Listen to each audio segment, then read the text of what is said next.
Some people have said that the court presentation in the Troconis trial is boring to them. I'm going to try something different and see if that helps. I'm going to summarize it and show you some pictures. This morning started out with the cross-examination of the DNA expert that we heard from yesterday. The defense elicited confirmation that Michelle Troconis' DNA was not found at the scenes. The defense then asked about transfer DNA, but his hypotheticals became so removed as to become unreasonable. He started with asking if person A handed person B a cake box, could person A's DNA end up in the hands of person B? Well, the answer was yes, it's possible. And the thing about defense lawyers is sometimes they'll ask you something that is very unlikely, but they ask you if it's possible. And if you're being honest, you have to say, well, yeah, it's possible. I mean, maybe it's possible that aliens came.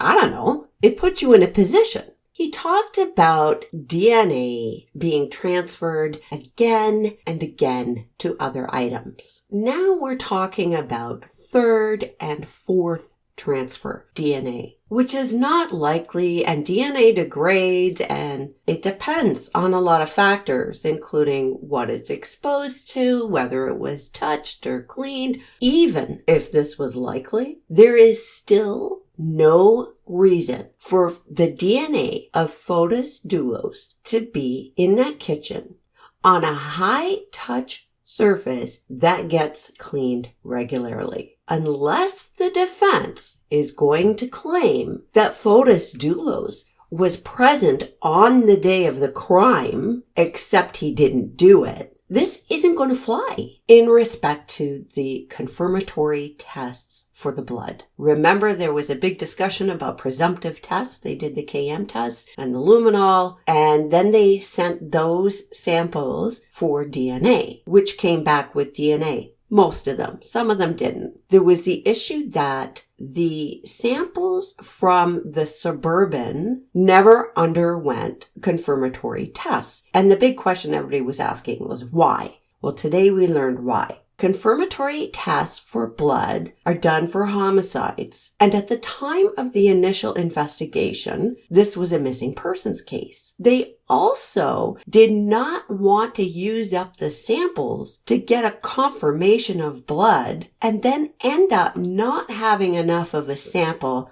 left to later test for DNA if it was needed. This makes sense now, right? The defense jumped on this to suggest that it wasn't blood at all. Well, look, there was DNA in these stains that look like blood. That presumptive tests that are used all over the place gave a positive result for. But I guess we're back to horseradish. Then we heard from a bloodstain analysis expert, Lieutenant Colonel Mark Davison. He also teaches this stuff. He talked about different kind of stains. Altered stains like wipes, perimeter stains, transfer, spatter, drip. And I'm going to show you some pictures. They showed this picture from the garage. He testified that this was a wipe stain. They went through several more. This one is from the garage bay door. This was a transfer stain. Here's another example of a wipe stain. A regular person just looking at this can see it's a wipe stain.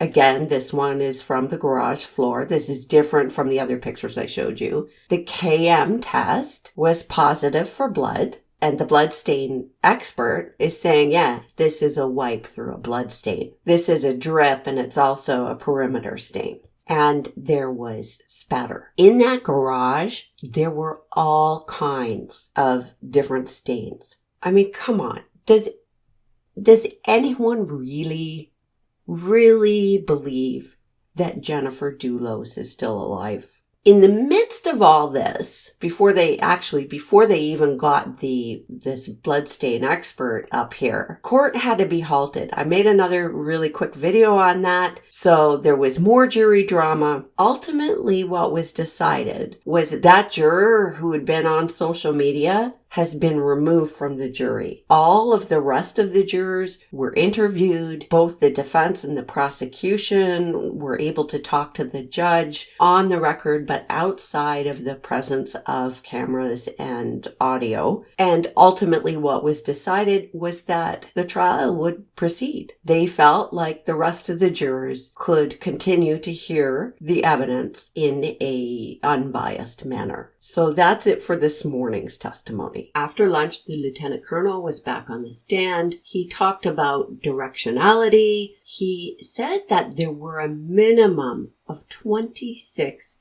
spatter stains. He testified that based on the stains, it was likely that the Suburban, remember it was found on Lapham Road? Well, that Suburban would have been parked in the garage at the time of the crime. He also said there were a minimum of 2 bloodletting events inside that garage. The defense at one point actually asked the lieutenant colonel if he knew what a Range Rover was. This is from the lawyer who is still referring to spatter as splatter. I don't know why that bugs me so much, but it does.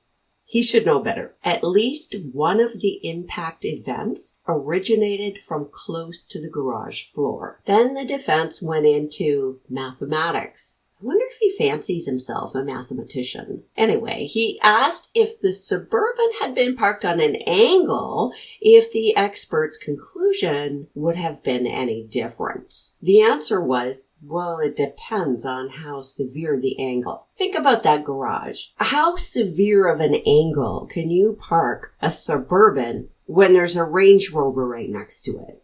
Come on. The defense says, well, you didn't measure all of the stains. The answer is no, of course not. And you know, the defense knows this. This is not his first rodeo. And the expert in the very beginning had indicated that they chose and used the best samples. New witness, Sergeant Kenneth Van Truska, hope I said that right, from Major Crimes. He talks about being advised of Foto's phone locations, and of course the defense objects. At 7 p.m., Foto's Dulos was at Albany Avenue, Hartford area. They'd looked into where his business dealings were. They found that 80 Mountain Spring was where Fotis was selling property. The police drove by that location and stopped at a place on a home on Eli Road to see if they had video. They canvassed the whole area for cameras. Fotis Dulos also had access to multiple vehicles. In court, when the prosecution started asking about vehicles and Fotis's phone and locations, what do you think the defense was doing? Objection!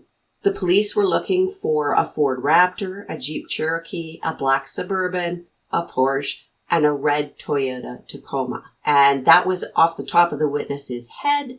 Those were all vehicles that Fotis had access to. The police wanted video from Benji's restaurant, but they were closed. And while the prosecution was trying to ask questions, the defense objects to every question. It made it really difficult to get any information out. This went on to such an extent that the witness has to come back. He couldn't even get the information out. I still have a video in the works on the nanny's testimony. I had run into technical difficulties and sleep deprivation difficulties. That's still in the works. I know it's out of order, but it will come. In that one, there will be a lot of footage. So that's the summary for today. Let me know if doing it this way makes it easier, makes it make more sense rather than sitting through a whole lot of footage. Thanks for listening. Trust your gut. I'll see you in the comments.